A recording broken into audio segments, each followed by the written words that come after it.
Everyone, my self टिम्पल। और आज का जो हमारा टॉपिक है वो है मेंसुरेशन। मेंसुरेशन का मतलब क्या होता है वो यहाँ मैंने कुछ लिखा है, मैं समझाती हूँ आपको। इसका मतलब होता है कि हमें मेजरमेंट करना होता है किसका, ज्योमेट्रिक फिगर्स का। अब इसका मतलब क्या हुआ, ज्योमेट्रिक फिगर्स मतलब ट्रायंगल्स, पॉलीगॉन्स, क्वाड्रिलेटरल, सर्कल्स, कोई भी हो सकता है। और मेजरमेंट करने का मतलब ये होता है कि हम उसके हर एक डायमेंशंस का यूज़ करके उसकी वैल्यूज़ निकालती है। मतलब कि हमें वॉल्यूम्स निकालने कहा जा सकता है, surface area, curve surface area, total surface area, किसी भी तरह से मेजरमेंट हम कर सकते हैं। तो आइए, मैंने एक एग्जांपल लिया है, यहाँ पे हम समझेंगे।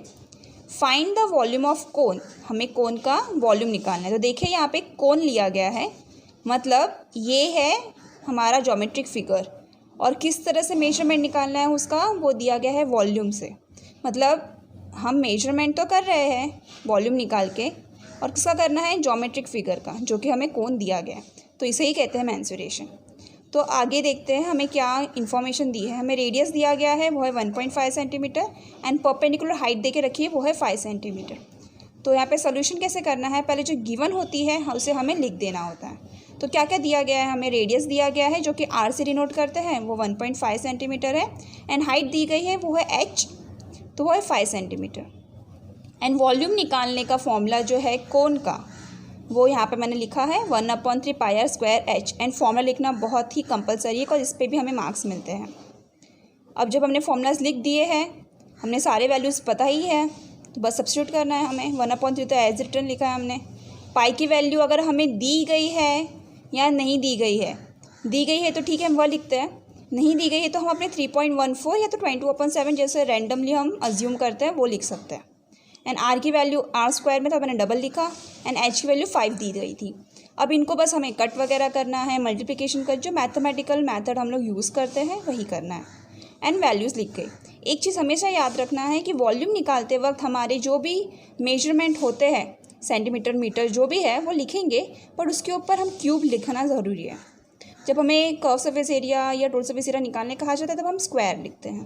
तो इसका ध्यान रखना है क्योंकि इस पे भी हमें मार्क्स कट जाते हैं अगर हमने गलती कर दी तो volume of cone answer words में भी लिखना होता है, जो मैंने लिख दिया। ये सिर्फ इतना ईजी है, बस हमें ध्यान देना है कि हमें कौन सा ज्योमेट्रिक फिगर कहा गया है और किस तरह का मेजरमेंट निकालने कहा गया है। बस उसके बेसिस पर हमें फॉर्मूलाज पुट डाउन करने होते हैं, वैल्यूज़ पुट डाउन करके फिर आंसर्स निकालने होते हैं। और ऐसे बहुत सारे फॉर्मूलाज हमारे टेक्स्ट बुक में ऑलरेडी अवेलेबल है, तो इस तरह से हम सॉल्व कर सकते हैं। तो आइए एक नेक्स्ट क्वेश्चन भी देखते हैं। यहाँ पर ये थोड़ा सा अलग है, अब क्या है देखते हैं। यहाँ पे क्या लिखा गया है कि the dimension of cuboid are 44, 21 and 12 centimetre. Dimension मतलब उसके जो भी लेंथ, ब्रेथ, हाइट दी गए, तो ये लाइन वाइज जो देते हैं ना, तो इसे अज्यूम किया जाता है कि ये एल, बी और एच है। अब उसने कहा गया नेक्स्ट लाइन में कि if it is melted and a cone of height is 24 which is made, find the radius of base. तो पहले क्वेश्चन का मतलब समझते हैं। क्वेश्चन कह रहा है कि एक क्यूबॉइड है हमारे पास, जिसका एक शेप यहाँ पे थोड़ा समझ सकते हैं आप। क्यूबॉइड समझो ये हमारा है, उसका एल, बी, एच हमको गिवन है। अब उसने कहा कि जो क्यूबॉइड है ना, उसे मेल्ट किया गया है, उसे पूरा पिघला दिया गया है। उसको पिघलाने के बाद एक कोन बनाया गया है जिसकी हाइट 24 दी गई है, कहा गया रेडियस फाइंड आउट करो। ओके, तो अभी हम इतना समझ में तो आना चाहिए कि ये क्यूबॉइड को पूरा का पूरा पिघला कर एक नया कोन बना है। ये कोन के अंदर कुछ नया ऐड नहीं किया है, सब का सब क्यूबॉइड की ही चीज़ें इसके अंदर है। और जब मेल्ट की जाती है तब ऑब्वियसली का कोई शेप तो होता नहीं है, तो सरफेस एरिया, टोटल सरफेस कुछ भी नहीं होगा। क्या करना होगा हमें, कौन सा यूज़ करना पड़ेगा, वॉल्यूम यूज़ करना पड़ेगा। बिकॉज वॉल्यूम का यूज़ तभी करते हैं जब हमें कुछ लिक्विड कुछ फिलअप करना होता है, हम नॉर्मल लिक्विड की चीज़ों के लिए यूज़ किया जाता है। तो जब इसे मैंने पूरा का पूरा पिघला दिया और एक नया चीज़ बना, वो है कोन, तो मुझे ऑब्वियसली बात है मुझे वॉल्यूम ही यूज़ करना है। और इतना भी समझ में आना चाहिए कि वॉल्यूम जो इसका होगा और वॉल्यूम जो इसका होगा वो दोनों इक्वल होंगे, बिकॉज इसी से ये बना है, कुछ नया नहीं है। तो आइए देखते हैं। यहाँ पर क्यूबॉइड का एल, बी, एच गिवन था, तो वो तो मैंने लिख दिया। अब सॉलिड मतलब वही जो कोन, उसका एच दिया गया है, आर हमें पता नहीं है। अब यहाँ पे मैंने लिखा है कि cone is made by melting the cuboid. तो जो कोन बना है और जो क्यूबॉइड से बना है वो, तो दोनों के वॉल्यूम सेम ही होने वाले हैं, इसलिए मैंने दोनों को इक्वल कर दिया।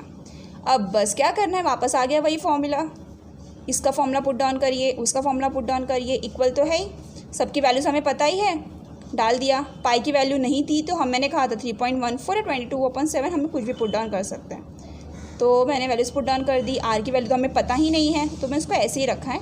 एच की पता थी, मैंने वो पुट डाउन कर दी। फिर यहाँ पर भी एल बी एच की वैल्यूज़ है। अब देखिए यहाँ पर हमको आर स्क्वायर बस नहीं पता है ना, आर स्क्वायर कुछ पता नहीं था, तो आर स्क्वायर को क्या करेंगे हम, आर स्क्वायर को एक ही प्लेस पे पुट डाउन रखेंगे, वहीं पर रखना है उसे। और क्या करेंगे पता है, यहाँ पे इक्वल के इस तरफ जो भी वैल्यूज़ है हमारी 44, 21, 12, वो 44, 21, 12 देखिए आप, मैंने वही रखी है। अब क्या करना है, आर स्क्वायर के साथ में जो भी ये सब थे ना, उन सबको मैं इक्वल के उस तरफ ट्रांसफ़र जब करूँगी तो सब रेसिप्रोकल हो जाएंगे, जो कि नॉर्मल मैथ्स का रूल है। तो 1/3 यहाँ पे कि 3/1 हो गया, 22/7, 7/22 एंड जो 24/1 था वो हो गया 1/24। बाकी इन सब को तो वैसे ही रखा है। अब बस क्या करना है, हमें इनको सॉल्व करना है और हमें उसकी वैल्यूज़ पता चल जाएंगी। ये कट वगैरह करके हमें इतनी वैल्यूज़ मिल गई है। फिर ये स्क्वायर था, ऑब्वियसली स्क्वायर जब है 21 × 21, मल्टीप्लिकेशन करके हम उसका स्क्वायर रूट भी निकाल सकते हो, या फिर मैंने सिंपल सा देखा मैथड यहाँ पे कि 21 2 टाइम्स है और स्क्वायर रूट में कैसे हमें एक ही चाहिए होता है, तो आर स्क्वायर से आर निकालते वक्त 21 मिल गया स्क्वायर रूट। तो रेडियस ऑफ अ कोन मुझे 21 सेंटीमीटर मिल गया यहाँ पर। तो ये तो ईजी था। आइए आगे देखते हैं।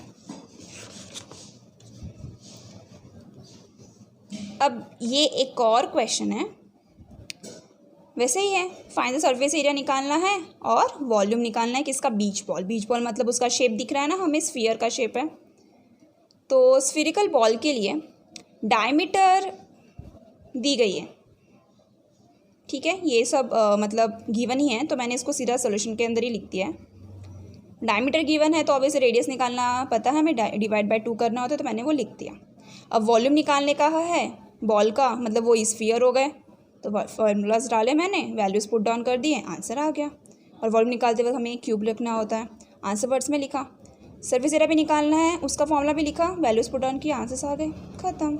तो ये इतना ईजी है। मैं कह रही हूँ आपसे, जितने भी क्वेश्चंस है इसके वो उससे इतने सॉल्व कर सकते हैं हम, बस हमें पता हो कि फॉर्मूलाज क्या है। तो आई होप सो आपको ये वीडियो पसंद आई हो, तो प्लीज़ सब्सक्राइब करना ना भूलें, और कुछ भी डाउट्स हो तो मुझे प्लीज़ कमेंट ज़रूर करें। Thank you.